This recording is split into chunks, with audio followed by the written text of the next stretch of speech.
భారీ వర్షాలకు విజయవాడ అల్లకల్లోలమైంది.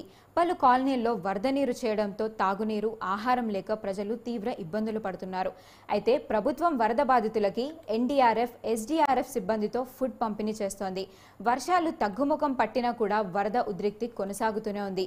దీనిపై మరింత సమాచారం మా విజయవాడ ప్రతినిధి ప్రసన్న అందిస్తారు. విజయవాడ వరద బాధిత ప్రాంతాలకు సంబంధించి ఆహార సరఫరా మీద ప్రభుత్వం ప్రత్యేకంగా దృష్టి పెట్టింది. ఈ రోజు ఉదయం నుంచి ఇందిరాగాంధీ మున్సిపల్ స్టేడియం నుంచి ప్రధానంగా ఈ ఫుడ్ ప్యాకెట్లు, అదేవిధంగా అరటిపళ్ళు, మంచినీళ్లు, పాలు ప్యాకెట్లు వెళ్తున్న పరిస్థితి కనిపిస్తుంది. ఇక్కడ చూస్తే కనుక మనకు వెహికల్స్ అన్ని కూడా ఉన్నాయి.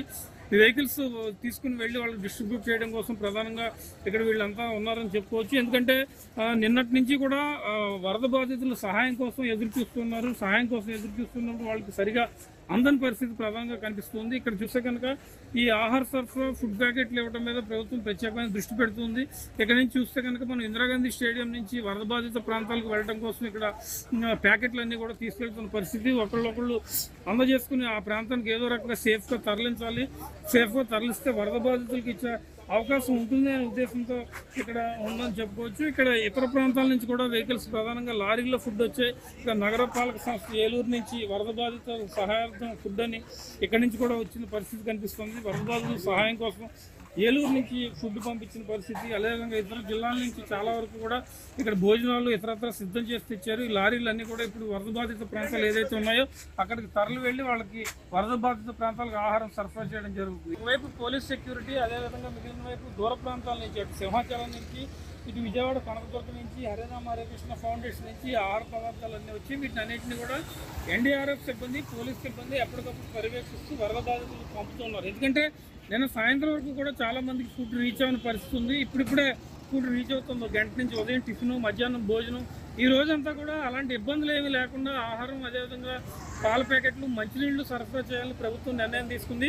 అందులో భాగంగానే పోలీసు బలగాలు కూడా పక్క జిల్లాల నుంచి ప్రధానంగా రావడం జరిగింది. విజయవాడలో ఉన్న ఫోర్స్ని వీటన్నిటిని ఉపయోగించుకుంటూ ఎట్టి పరిస్థితుల్లోనూ ఆహార సరఫరాకి ఇబ్బంది లేకుండా కనీసం ఒక 2 లక్షల మందికి పైగా వరద సహాయం కోసం ఎదురు చూస్తున్నారు, ఆహార పదార్థాల కోసం ఎదురు చూస్తున్నారు. వీళ్ళందరినీ దృష్టిలో పెట్టుకుని ఎలాంటి ఇబ్బంది లేకుండా చూడాలనే ఉద్దేశంతో పోలీసు పర్యవేక్షణ ఈ కార్యక్రమం కొనసాగుతుందని చెప్పుకోవచ్చు.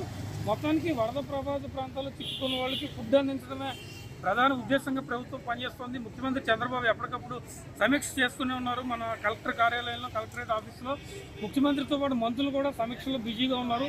కాబట్టి ఇవాళ సాయంత్రానికి పూర్తి స్థాయిలో అందరికీ ఫుడ్ అందేలాగా ఏర్పాట్లు జరుగుతున్న పరిస్థితి ప్రధానంగా కనిపిస్తోంది. ముఖ్యమంత్రి నిరంతర సమీక్షలు, అధికారులు, మంత్రులు ప్రత్యేకంగా దీని మీద ఎఫెక్ట్స్ పెట్టిన పరిస్థితి ప్రధానంగా కనిపిస్తోంది. ఇది వరదకు సంబంధించిన తాజా పరిస్థితి. Camera person. 3 రోజుల నుండి కురుస్తున్న భారీ వర్షాలు, వరదలు ఆంధ్రప్రదేశ్ రాష్ట్రంలో తీవ్ర నష్టాన్ని మిగిల్చాయి. ఇంకా వర్షం ముప్పు పొంచి ఉండడంతో సర్వత్రా ఆందోళన వ్యక్తమవుతూనే ఉంది. అయితే రాష్ట్రంలో ఇప్పటి వరకు జరిగిన ప్రాణ నష్టం, పంట నష్టం, ఇతర విషయాలపై ఏపీ విపత్తు నిర్వహణ సంస్థ కమాండ్ కంట్రోల్ రూమ్ నుండి ఒక ప్రకటన విడుదల చేసింది.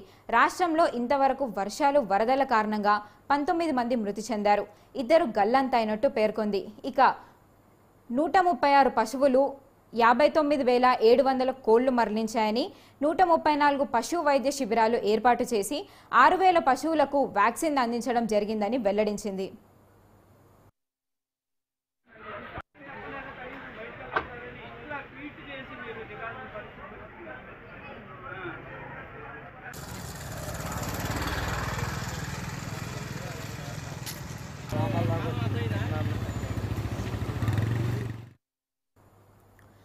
మరోవైపు అధిక వర్షాల కారణంగా రాష్ట్రంలో 1,808 కిలోమీటర్ల పొడవున ఆర్ఎండ్బి రోడ్లు దెబ్బతిన్నట్టు పేర్కొంది కమాండ్ కంట్రోల్ రూమ్.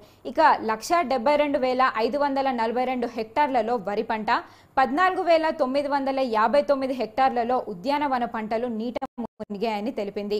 ప్రకాశం బ్యారేజ్ వద్ద 11,25,876 క్యూసెక్కుల వరద నీరు దిగువకు విడుదల చేస్తున్నట్లు వెల్లడించింది. 41,927 మందికి 176 పునరావాస కేంద్రాల ద్వారా పునరావాసం కల్పించామంది. 171 వైద్య శిబిరాలను ఏర్పాటు చేశామని, సహాయక చర్యల్లో 36 ఎన్డీఆర్ఎఫ్, ఎస్డీఆర్ఎఫ్ బృందాలు నిరంతర సేవలు అందిస్తున్నాయని పేర్కొంది.